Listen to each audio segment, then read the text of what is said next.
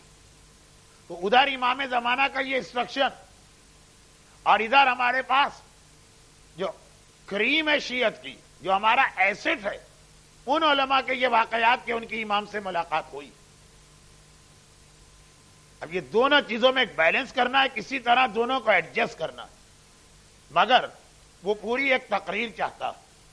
In short یہ کہ اگر کوئی یہ کلیم کرتا کہ میں امام سے اس طرح ملاقات کرتا ہوں کہ امام مجھے شریعت کے مسئلے بتاتے ہیں, امام مختلف مسائل پر اپنا اوپینین مجھے دیتے ہیں, یا میں امام کو اس طرح ریپریزنٹ کر رہا ہوں کہ میری امام سے ملاقات ہوتی ہے, وہ آدمی یقیناً جھوٹا. میں نے کہا کہ اتنا شارٹ جواب کافی نہیں ہے, لیکن اس وقت یہ دیکھتے ہوئے کہ ہارڈلی میرے پاس 22 یا 23 منٹس بچتے ہیں, اس کے باوجود نماز 2-4 منٹ لیٹ ہو جائے گی. میں اس سے زیادہ ڈیٹیل میں نہیں جا رہا ہوں. البتہ اس ٹائپ کے کلیم پہلے بھی ہو چکے ہیں اور آج کل بہت زیادہ ہونے لگے. آپ کو بھی انٹرسٹ ہوگا اور شاید ان علماء کرام کو بھی, جن کے لیے میری مجالس کیا حیثیت رکھتی ہے, جو ان کا اپنا علمی لیول ہے تو اس کے سامنے تو یہ بچوں جیسی باتیں.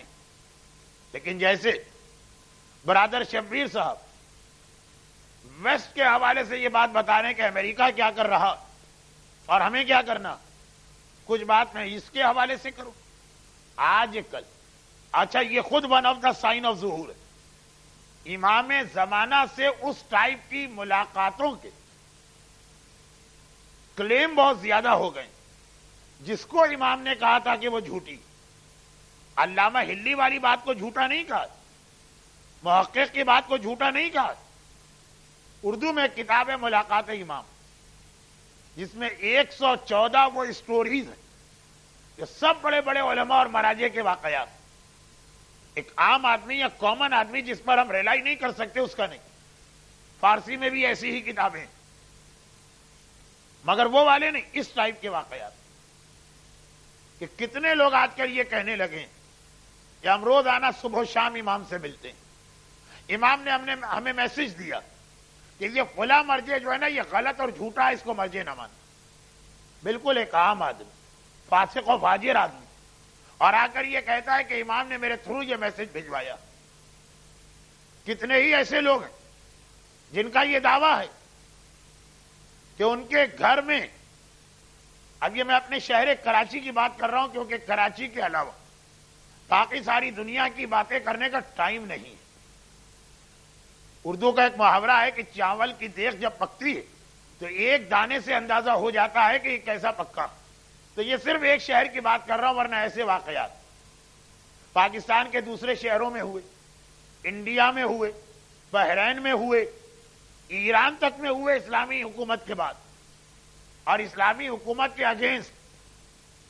مثلا کراچی میں 3-4 کلیم. ایک خاتون کا یہ دعویٰ ہے, عورت, امام زمانہ ریگولر میرے یہاں وزٹ کرتے ہیں اور انہوں نے مجھے ایک رنگ بھی دی. اب عورت کو رنگ کیوں دی جاتی ہے یہ خود ایک مسئلہ, لیکن کیونکہ ہمارے یہاں پاکستان میں تو وہ رنگ کا کنسپٹ نہیں ہے جو آپ کے یہاں لندن میں یا ایسٹ افریقہ میں, مگر وہ اس انداز سے بات کرتی ہیں کہ ہنسی بھی آتی ہے, رونا بھی آتا. ان پر نہیں, ان دوسری عورتوں اور مردوں پر کہ جو اس طرح کے کلیم پر بھی بلیو کرتے ہیں. وہ کہتی ہے کہ امام روزانہ میرے گھر میں آتے ہیں, لیکن یہ رنگ دی. عربین نائٹس میں تو ہم نے ایسی سٹوریز پڑھی تھی, آج کراچی میں خود اپنے کانوں سے سن رہے ہیں کہ روزانہ آتے ہیں, لیکن امام نے یہ بھی کہا ہے کہ ہو سکتا ہے کبھی کوئی ارجنٹ مسئلہ آ جائے. مثلا امام صبح کو 8 بجے وزٹ کرتے ہیں, پھر اب نیکسٹ صبح کو آئیں گے, اور ہو سکتا ہے کہ اس وقت شام کے 8 بجے کوئی ارجنٹ پرابلم ہو, تو اس رنگ کی مدد سے میں جب چاہوں امام کو بلا سکتی ہوں. نعوذ باللہ، الادین کی کہانیاں یا عربین نائٹس میں تو ہم نے یہ سنا تھا کہ وہ رنگ ہوتی ہے اور اس کا ایک غلام ہوتا ہے، وہ جن ہوتا ہے، وہ لیمپ ہوتا ہے، اس کا ایک غلام ہوتا. لیکن نہ صرف یہ کہ انہوں نے یہ دعویٰ کیا، بلکہ میں نے کہا نا کہ جو کلیم کرتا ہے اس کا تو اپنا کوئی انٹرسٹ ہوتا. ایک بہت بڑی تعداد میں فالوور بھی ان کو مل گئے. ایک اور صاحب جن کا یہ دعویٰ کہ میرے گھر کا ایک کمرہ وہ خاص امام زمانہ کا بیڈ روم ہے، اس میں کسی کو انٹر نہیں ہونے دیتے. رات کو امام یہاں کے سویا کرتے ہیں. یہ امام کا کمرہ، یہ امام کا بیڈ روم. ایک تیسرے صاحب ہیں، ان کا یہ کہنا ہے کہ امام روزانہ صبح بریک فاسٹ کے وقت میرے پاس آتے ہیں اور مجھے اپنے ساتھ بریک فاسٹ میں شریک کراتے ہیں. دیکھیں یہ ایسے ایسے لوگ ہیں کہ ان میں سے کچھ کا میں نام لے لوں تو جو پاکستان اور انڈیا کے لوگ ہیں ان کو یقین بھی نہیں آئے گا. ایسے لوگ جن کی ایک شہرت بھی ہے. اب میں آخری بات کہہ رہا ہوں اس لیے کہ گھڑی کی سوئیاں وہ مجھے بتا رہی ہیں کہ اصل ٹاپک پر آ جاؤ. یہ آپ کو باتیں نان سینس لگ رہی، ہمارے یہاں اس کی وجہ سے پرابلم کریٹ ہو رہے. آخر میں انہوں نے یہ کلیم کیا کہ ایک دن امام میرے پاس آئے اپنے ساتھ بریک فاسٹ لے کر اور کہا آؤ شیئر کرو. میں نے کہا نہیں مولا، آپ کا بریک فاسٹ تو میں نے کئی مرتبہ کھایا، مزہ تو جب ہے کہ آج آپ میرے گھر کے بریک فاسٹ میں شیئر ہوں. میں نے امام کو بریڈ، مارجرین اور جیم کھلایا اور نعوذ باللہ بقول ان کے امام نے بڑے شوق سے کھایا. اچھا دیکھیے لوگ تو ایسی باتیں کہتے ہیں، دنیا میں پاگل لوگوں کی کمی نہیں ہے. عجیب بات یہ ہے کہ اس پہ بلیو کیا جاتا. ہم توضیح المسائل کھول کے بیٹھے ہیں کہ آؤ کوئی مسئلہ شرعی پوچھو، لوگ ہمارا نام سن کے الرجک ہوتے ہیں، بھاگ جاتے ہیں اور ان کے گھر کے باہر ایک کیوں لگی ہوتی ہے. امام جب آئے ناشتے پر تو ہمارا یہ پرابلم سالو کرا دیجیے اور امام آئے تو ہمارا یہ مسئلہ ان کے سامنے پیش کر دیجیے. ہو سکتا ہے کہ یہی انٹرسٹ ہو، لیکن ایک عجیب بات یہ کہ اس قسم کے کلیم دنیا کے مختلف حصوں میں ایٹ اے ٹائم شروع ہو گئے، جس سے یہ اندازہ ہو رہا کہ یہ ایسی بات نہیں ہے کہ نان سینس کسی پاگل آدمی نے ایک بات کر دی. اس کے پیچھے کوئی بڑی کیلکولیٹڈ قسم کی پلاننگ چل رہی. اور جیسا کہ آپ کو معلوم ہے کہ امریکن سی آئی اے کا طریقہ یہ ہوتا کہ پہلے کسی واقعے کا ٹرالر دکھایا جاتا، وہ خود جج کرتی کہ یہ قوم اس وقت کس اسٹیج پر ریزسٹ کرتی ہے یا اس چیز کو ڈائجسٹ کر دیتی. بلکہ یہ تو اب ہر پڑھا لکھا آدمی جانتا کہ ایک زمانے کی ایک بہت ہی مشہور عورت جین ڈکسن جو مختلف قسم کی پیشین گوئیاں کیا کرتی تھی اور بہت ساری اس کی پروفیسیز یا فورکاسٹ ہوتے تھے، جس میں ایک امام زمانہ کے بارے میں بھی اس کا نعرہ تھا کہ وہ پیدا ہو چکا ہے وہ بچہ جسے آگے چل کے مہدی بننا. وہ امریکن سی آئی اے کی ایسی ایجنٹ تھی کہ جس کا کام ہی یہ تھا کہ سی آئی اے کو جو مشن 5 سال بعد کرنا، پہلے اس کے ذریعے سے یہ کہا گیا کہ میں اپنے گلوب میں یہ کرسٹل بال میں دیکھ رہی ہوں کہ فلاں علاقے میں یہ واقعہ ہونے والا. اب لوگ مینٹلی پریپیئرڈ ہو گئے کہ ایسا واقعہ ہوگا. چنانچہ جب ہوا تو لوگوں نے کہا یہ تو 5 سال پہلے وہ عورت بتا چکی تھی. یہ کسی نے نہ سوچا کہ کس نے کیا اور کیوں کیا. اس ٹائپ کے اب بہت سارے ایجنٹ ہمارے درمیان چھوڑے جائیں گے. یہ بہت ہی مشہور واقعہ میں اس لیے پڑھ رہا ہوں تاکہ دیکھیے ایک طرح سے میری کل کی مجلس کنکلوژن کی مجلس بنے گی، کیونکہ پرسوں تو ہارڈلی 25 منٹ کا ٹائم ہے اور 40 کا دن ہونے کی بنا پہ کم سے کم مجھے 10 منٹ تو مصائب پڑھنا، تو 15 منٹ. تو کل کی مجلس زیادہ امپورٹنٹ ہوگی. مگر آج کی مجلس میں بھی جو کچھ باتیں کہی جا رہی ہیں اسے اچھی طرح سے یاد کر لیجئے تاکہ جب اس سے کل ریزلٹ نکلے تو مجھے یہ ساری بات ریپیٹ نہ کرنا پڑے اپنی اس آخری مجلس میں، جس کو میں اس لیے امپورٹنٹ سمجھ رہا ہوں کہ اگر اس میں بات انکمپلیٹ رہ گئی تو پھر یہ انکمپلیٹ ہی رہے گی. بہت ہی مشہور واقعہ. اور جیسا میں نے کہا کہ انگلش اور اردو لیکچر ایک ہی سبجیکٹ کو 2 ڈفرینٹ اینگل سے آپ کے سامنے پیش کیا جا رہا. اب طریقہ کار کیا ہوتا؟ سامرا کا واقعہ اور 3 دن پہلے کی مجلس. اس سامرا ایک زمانے میں ہمارا حوضہ علمیہ بن گیا تھا. فیمس حوضہ علمیہ یقیناً نجف اور اب قم، لیکن درمیان میں بغداد، کربلا، حلہ اور سامرا. لیکن سامرا ایک ایسا حوضہ علمیہ تھا جس میں میجورٹی غیر شیعہ حضرات کی، اور شیعہ تو بہت کم ہے. آپ سب لوگ زیارت پہ جانے والے اور آپ کو معلوم ہے اب سامرا شہر کے اندر خاص طور پر آغا شیرازی کی وجہ سے شیعہ سنی یونٹی کا ایک ایسا مظاہرہ ہو رہا تھا. یہ تو کبھی سوٹ نہیں کرے گا اینٹی اسلام طاقتوں. اور چند چیزیں ایسی ہیں جس پہ شیعہ اور سنی دونوں آگے یونائٹ ہو سکتے ہیں. ان میں جہاں ایک کلمہ توحید ہے، رسول کی رسالت ہے، قرآن ہے، کتاب ہے، اہل بیت کی محبت ہے، وہاں پہ آخری امام کا عقیدہ بھی ہے. اور یہ ایک ایسا عقیدہ ہے کہ جس پہ شیعہ اور سنی دونوں متفق ہیں. یہاں تک کہ جو لوگ امام زمانہ کو ڈینائی کرتے ہیں ان کے خلاف انتہائی سخت لینگویج میں جو کتاب میں نے دیکھی. اب تو ہمارے یہاں بھی ایسے لوگ ہیں جو ڈینائی کرنے لگے، لیکن اپنے اسٹائل اور ورڈنگ کے اعتبار سے بہت ہی سخت کتاب. وہ سعودی عرب کے اس مفتی اعظم نے لکھی تھی جو نابینا تھا، عبدالعزیز ابن باز. اگرچہ اینٹی شیعہ تھا لیکن کتاب جو لکھی اس نے، اس کا ترجمہ ہی یہ ہے کہ اللہ کی لعنت ان پر جو امام مہدی کا انکار کرتے ہیں. یہ تو اس کا ٹائٹل ہے اور اس کے اندر بھی اس لیے کہ یہ عقیدہ کامن عقیدہ، اور جب تک شیعہ اور سنی یونائٹ رہیں گے اس وقت تک امریکہ اور اس جیسی طاقتوں کی نیند بھی حرام رہے گی. ہمارے درمیان کس طرح سے ڈفرینسز ڈالے جاتے ہیں، اور یہ جو ڈویژن کا عمل ہے یہ رکتا نہیں ہے. پھر شیعہ کو شیعہ سے لڑایا جاتا. ہمارے درمیان کتنے اختلاف، یعنی وہ قوم جو ایک پلیٹ فارم پہ ایک ہونی چاہیے تھی اور آج تک تھی، چھوٹی چھوٹی باتوں پہ اب تو لڑائی ہوتی ہے. پہلے تو ذرا بڑے ایشو ہوتے، اب تو چھوٹے چھوٹے ایشو ہوتے. مثلا اس سے چھوٹا ایشو یہ کوئی لڑائی کی بات، یہ پتا چلا فار ایگزامپل یہ ٹیوزڈے والے ہیں اور یہ وینسڈے والے ہیں. دیکھیے اس بات پہ جھگڑا ہو گیا. کیا ٹیوزڈے وینسڈے؟ ان کا رمضان ٹیوزڈے سے شروع ہوا، ان کا وینسڈے سے شروع. اسی میں جھگڑے ہو رہے. ساری دنیا میں ختم کرنے کے لیے تیار ہے. وہ بڑے بڑے ایشوز پر بھی آج ہمیں اپنے ڈفرینسز کو بھلا دینا. اچھا اس پہ جھگڑا ہوا جا رہا ہے، ڈویژن ہوا جا رہا ہے کہ ٹیوزڈے ہے کہ وینسڈے. پہلے عید پہ جھگڑا ہوتا تھا، اب تو رمضان پہ بھی ہونے لگا. اور یہ سلسلہ چلا تو پورے کے پورے 12 مہینے کے اندر ہوگا. لیکن طریقہ ان کا کیا ہے وہ ہم کو دیکھنا.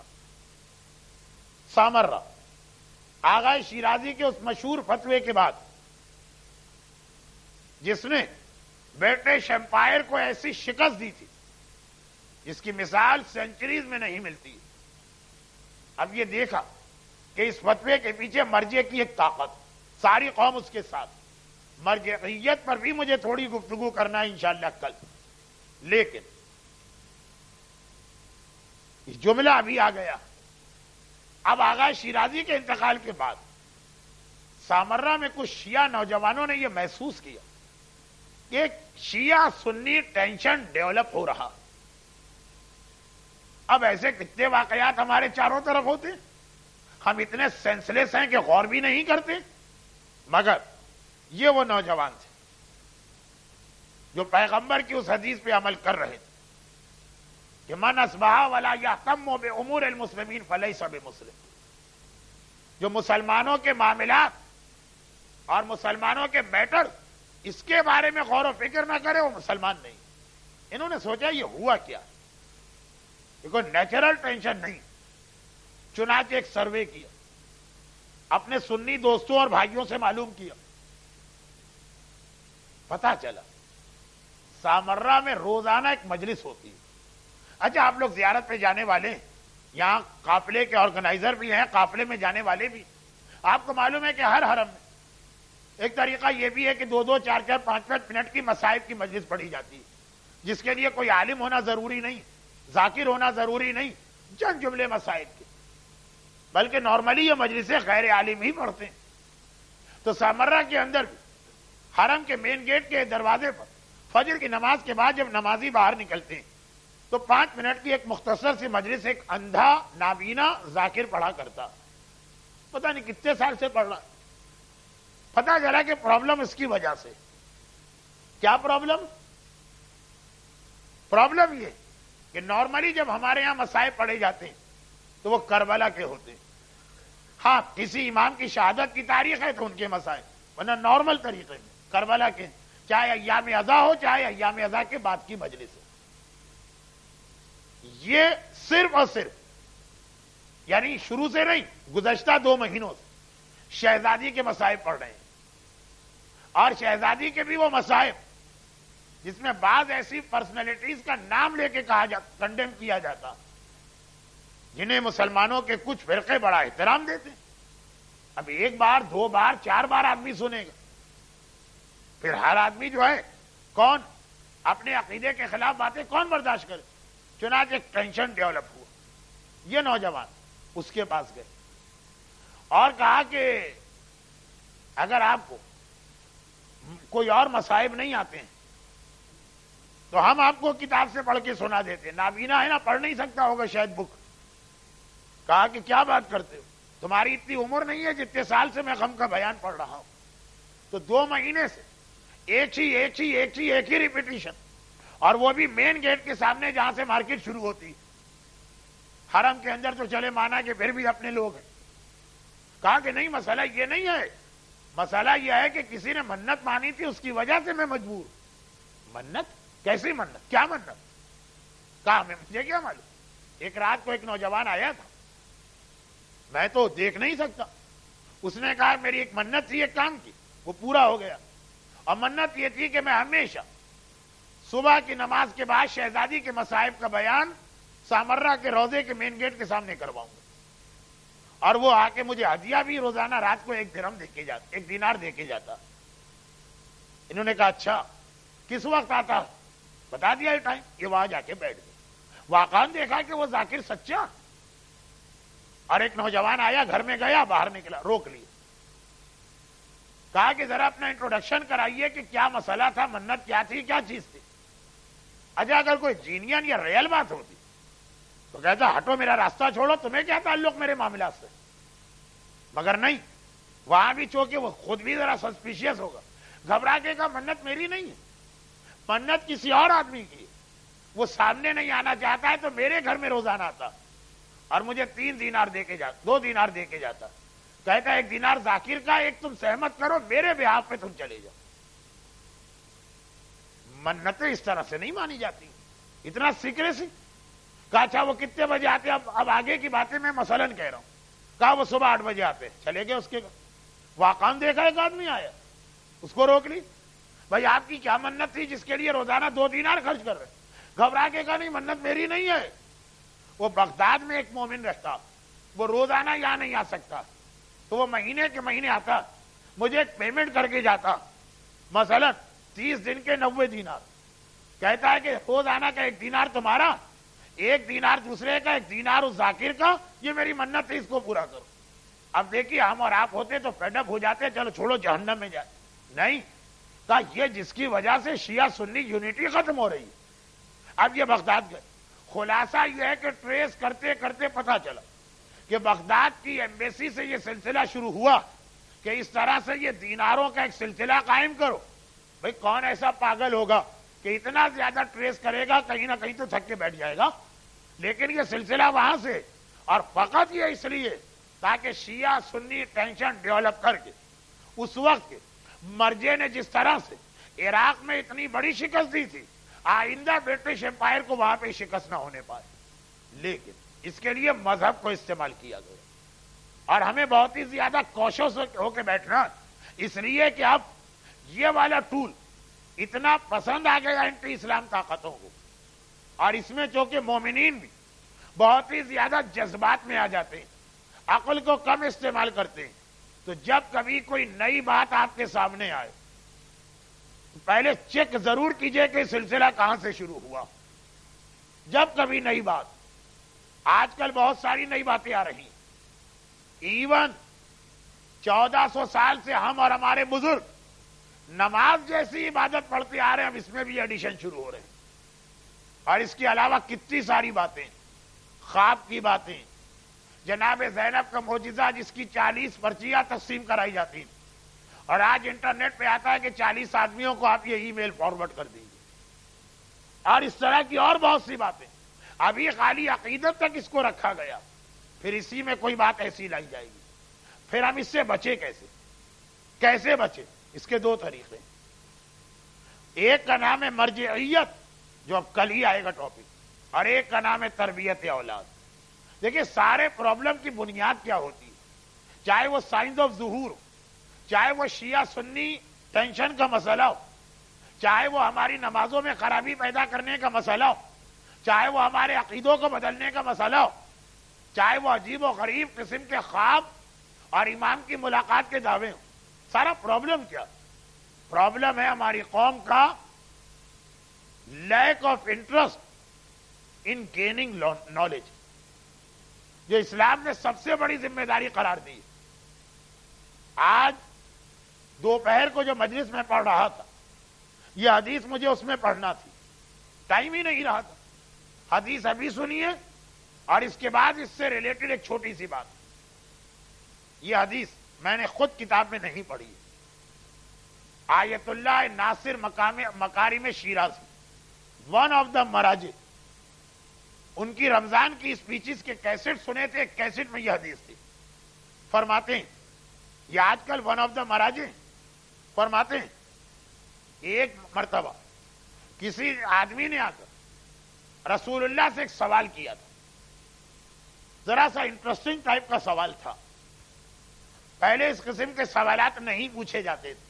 آج کل انٹرویو میں یہ پوچھا جاتا، یعنی وہ انٹرویو جو شو بزنس کے لوگوں سے ٹیلی ویژن پہ لیے جاتے ہیں، کہ اگر آپ کو ایک دن کا بادشاہ بنا دیا جائے تو آپ کیا کریں گے، اور اگر آپ کو اکیلے جزیرے پہ چھوڑ دیا جائے تو کون سی 5 بک یا 5 کیسٹ یا 5 البم اپنے ساتھ لے کے جائیں گے. ایسے سوالات ہوتے ہیں نا.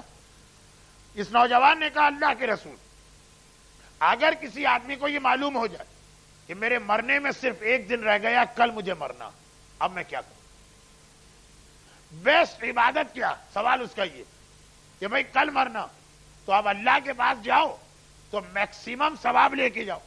یہ 24 آورز کی بیسٹ عبادت کیا کہ اگر میں اسے کر لوں تو میکسیمم ثواب لے کے دنیا سے جاؤں گا. اب ایک بات ذہن میں رکھیے گا کہ ایک ہے فقہی مسئلہ کہ جس پر واجبات باقی ہو تو پہلے اس کی قضا کرنا. یہ بات ہو رہی ہے ایک نارمل مسلمان اور مومن کی، جو رسول اللہ کے زمانے میں ہوتا تھا. سوال کر رہا کیا کروں؟ کیا قرآن لے کے بیٹھ جاؤں پورا 24 گھنٹے تلاوت؟ دعائے کمیل لے کے بیٹھ جاؤں 24 گھنٹے دعائے کمیل، دعائے جوشن کبیر، کوئی تسبیح، کوئی سنت نماز؟ کون سی ایسی عبادت جس کا میکسیمم ثواب ملے؟ پیغمبر نے کہا کہ اگر میکسیمم ثواب کے ساتھ جانا چاہتے ہو، جتنا زیادہ علم دین اس 24 گھنٹے میں حاصل کر سکتے ہو حاصل کر لو.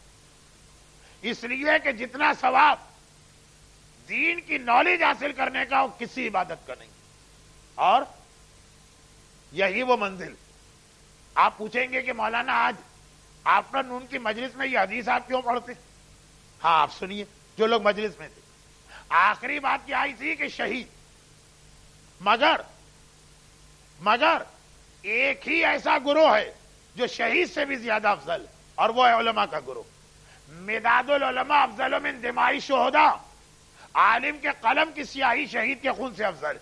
آفٹر نون کی مجلس میں بات کیا آئی تھی؟ عام موت، پھر شہید کی موت، اور پھر وہ سیکوینس تھا عالم.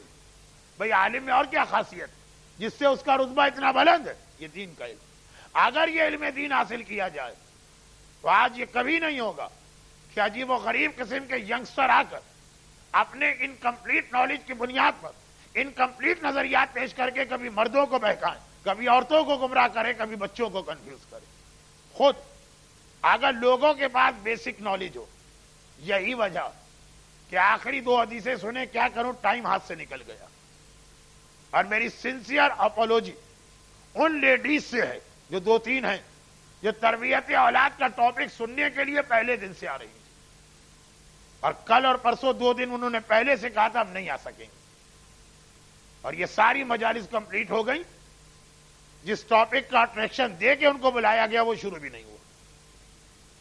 اب تھوڑا سا ذکر کر تو ہوگا، وہ کیسٹ سن لیں. لیکن یہ آخری 2 حدیث.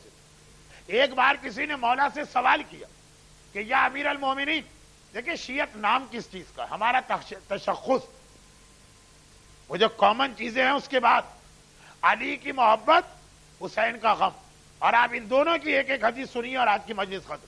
مولا اتنے سارے لوگوں نے آپ پہ ظلم کیا، لیکن آپ کا سب سے بڑا دشمن کون؟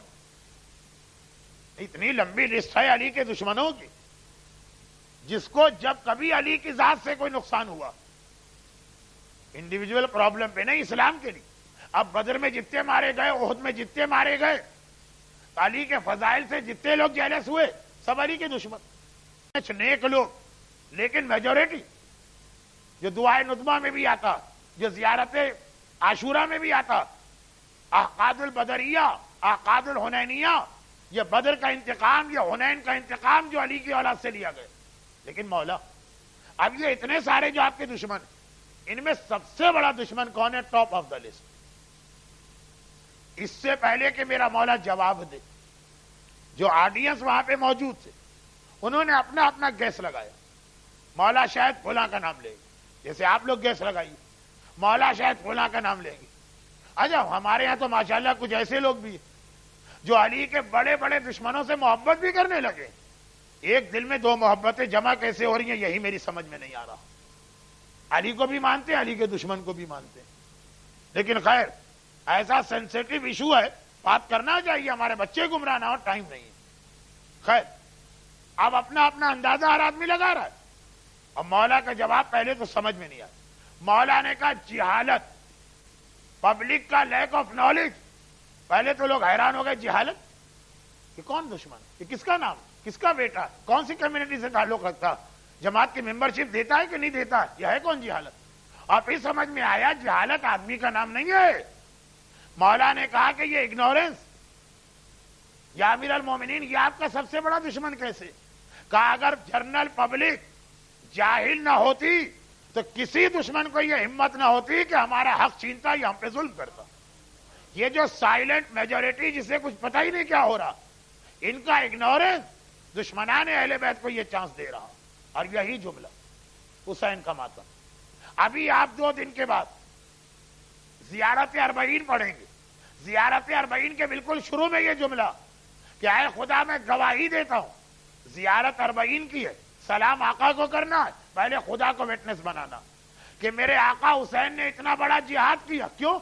لے یستنقذ عبادک من الجہالہ، تاکہ تیرے بندوں کو اگنورنس اور جہالت سے نجات دلائیں، صاحب علم بنائیں، صاحب معرفت بنائیں، بابصیرت بنائیں. علی اپنا سب سے بڑا دشمن لیک آف نالج کو قرار دے رہے. حسین کے مشن کا مین پرپس یہ بتایا جا رہا کہ لوگوں کو نالج دی جائے. یہی وجہ کہ جتنا میدان کربلا میں حسین اور اولاد حسین کی جانب سے تلوار چلائی گئی، اس سے زیادہ اسپیچز دی گئی. کربلا میں آنے سے پہلے بھی، کربلا کے درمیان بھی، اور آفٹر کربلا کوفہ اور شام تک جہاں جہاں موقع ملا اہل بیت نے تقریر کے ذریعے سے، اسپیچ کے ذریعے سے جہاد کیا. تیر و تلوار تو بڑی مجبوری میں اٹھائے گئے. اصل اہل بیت کا جہاد یہ تھا جو زیارت اربعین میں ہم نے کہا لِيَسْتَنْقَذَ عِبَادَكَ مِنَ الْجِهَالَةِ، تیرے بندوں کو جہالت سے محفوظ کرنا. مگر اتنا آسان کام بھی نہیں تھا، اس لیے کہ جب لوگ جاہل ہوتے ہیں تو وہ بات بھی قبول نہیں کرتے جو ان کے اپنے فائدے کی ہوتی. ادھر زینب کا خطبہ چلتا ہے، ادھر سجاد کی تقریر چلتی ہے، ادھر حسین کربلا کے میدان میں ایڈریس کر رہے ہوتے ہیں. تو مذاق بھی اڑایا جاتا، توہین بھی کی جاتی، مگر میرا مولا اپنی ڈیوٹی کو انجام دے رہا، یہاں تک کہ ایک عجیب منزل آ جاتی کہ جب ہم یہ دیکھتے ہیں کہ حسین کا کٹا ہوا سر نو کے نیزہ سے بھی یہ ڈیوٹی انجام دے رہا۔ جو سورہ کہف کی تلاوت کی گئی، یہ بڑا امپورٹنٹ سورہ ہے، اس میں میسیج ہی یہ ہے کہ اپنی جہالت ختم کرو۔ موسیٰ اور خضر کا واقعہ اسی سورے میں آیا۔ خالی سجاد کے عام خطبات نہیں، نعوذ باللہ عام نہیں، سجاد کے قید والے خطبات نہیں، زینب کی اسپیچز نہیں، کربلا میں حسین کی اسپیچز نہیں، نو کے نیزہ سے بھی یہ فریضہ انجام دیا جا رہا۔ مگر عزاداروں، نو کے نیزہ سے حسین کو یہ خطبہ دینا اس لیے پڑا کہ عمر سعد کو آرڈر ملا ابن زیاد کا، قافلہ راستے میں روک لو۔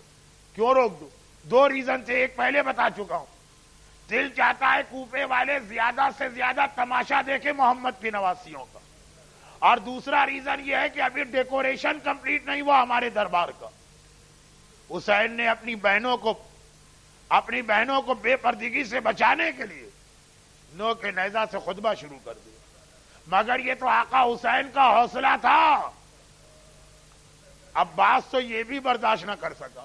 روایت یہ ہے کہ 11 محرم کو جب قافلہ چلا تو سارے کٹے ہوئے سر نو کے نیزہ پہ بلند ہوئے۔ ایک سر ایسا تھا جسے 3 مرتبہ نیزے پہ بلند کیا گیا، تینوں مرتبہ وہ زمین کربلا پہ گر گیا۔ عمر سعد گھبرا گیا، کام کو دیر ہو رہی ہے، آئے خولی اپنے گھوڑے کی گردن میں یہ سر باندھ لو۔ عزادارو، جب خولی کا گھوڑا گردن جھکا کے دوڑتا تھا تو سارے راستے یہ کٹا ہوا سر زمین سے ٹکراتے جاتا تھا، یہاں تک کہ جب یہ سر شام پہنچا تو بہت زخمی ہو چکا تھا۔ کسی نے پوچھا مولا سجاد یہ کس کا سر تھا؟ ایک بار مولا نے کہا ہاں یہ میرے چچا عباس کا سر تھا۔ آقا عباس کا سر نو کے نیزہ پہ کیوں بلند نہ ہوا؟ کہا تجھے کیا پتا، ہائے میرا غیرت مند چچا جس نے گھر کے صحن میں اپنی بہنوں کو بے پردہ نہ دیکھا، نو کے نیزہ سے یہ منظر کیسے دیکھتا؟ میری زینب کھلے سار اور نامحرموں کی نگاہیں زینب پر۔ خدا بندہ ہمیں ہر مصیبت سے بچا، ہماری ساری حاجتیں پوری فرما۔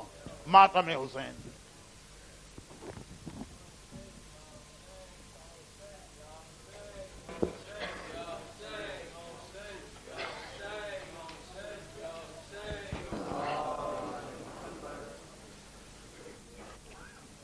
آپ حضرات سے یہ ریکویسٹ ہے کہ تھوڑا آگے آ جائیے، کیونکہ ابھی لوگ آ رہے ہیں اور ان کو بیٹھنے میں پرابلم ہو رہا ہے۔